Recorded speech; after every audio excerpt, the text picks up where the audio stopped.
Hey guys, I'm here for another book review. This time it is on A Girl's Guide to Falling in Love with a Zombie by Richard Denney. First off, I want to state that I really do like this cover. This is actually a picture of Richard. If you can't tell, it's him being a zombie. Which I really love this cover. I like how it's all blended in with the background.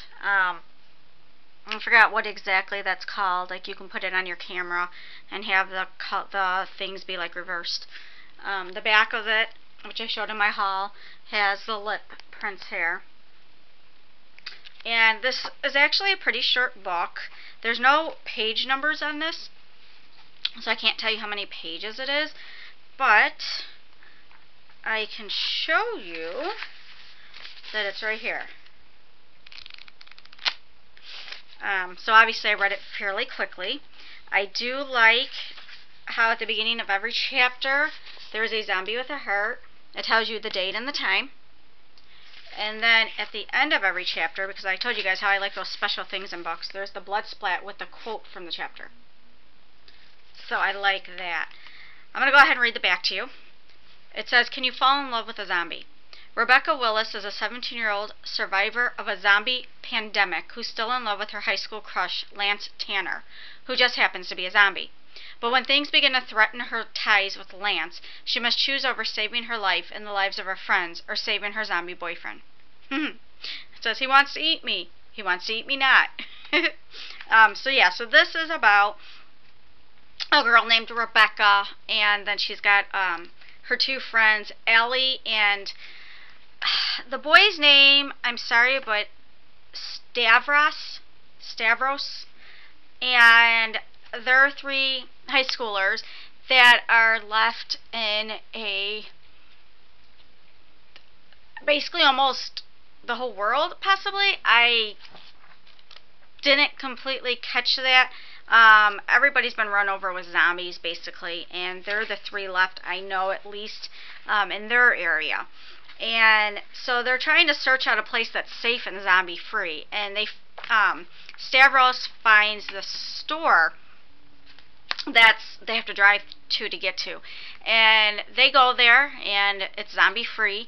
But before they go, Lance, who Rebecca is in love with, she had a crush on him since 6th grade, I believe it was,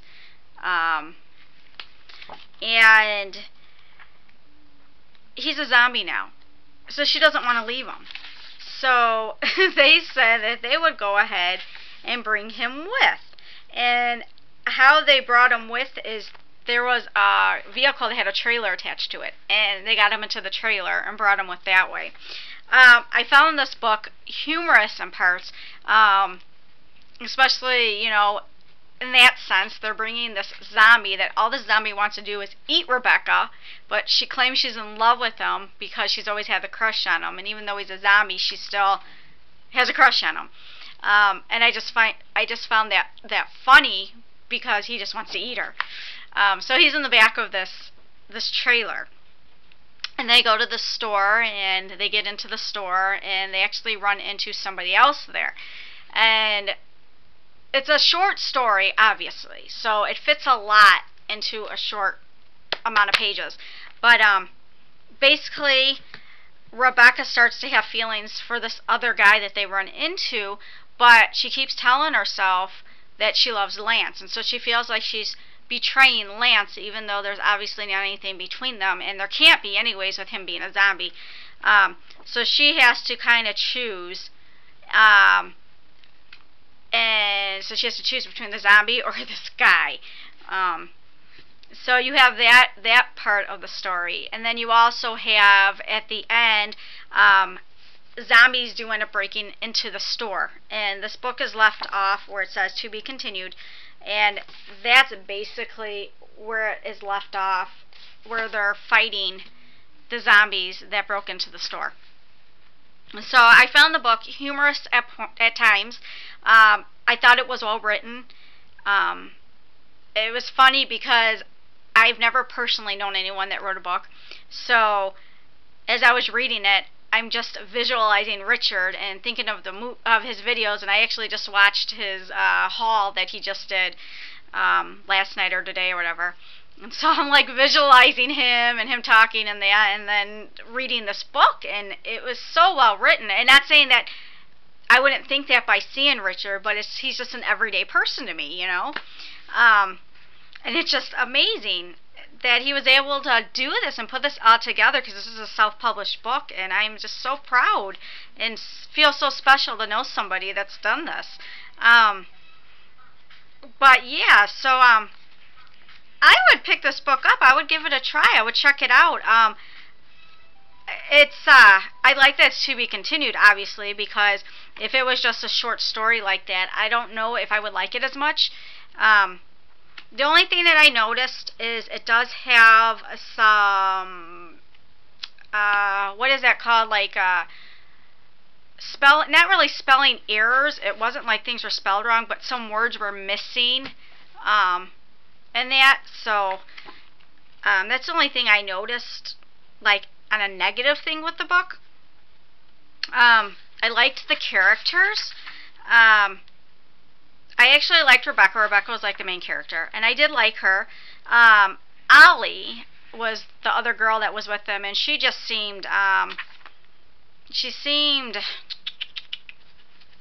like an airhead almost, but kind of, maybe not an airhead, more like a prissy girl, a girly girl, kind of stuck up. And then the other guy, he just seemed like a Stavros. Richard, tell me how to pronounce that. Stavros. He was kind of just like a cool guy, you know, but not like a real popular stuck-up cool. He was like, just like someone that seems easy to get along with, and he could be like your best friend in that. I like that. So there's not a lot of characters in here. Like I said, there wasn't a whole lot going on. Basically, they find their way to the store, and they're in the store for a few days, I think it is, before the zombies attack them, and then that's where it left off. So, but yeah, I would love to read the next one where it continues. So,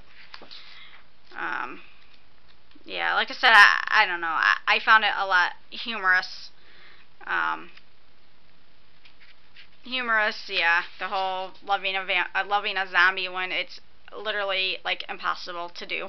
So, but that's it. Alright, good job, Richard. And like I said, pick it up if you guys can. Alright, bye.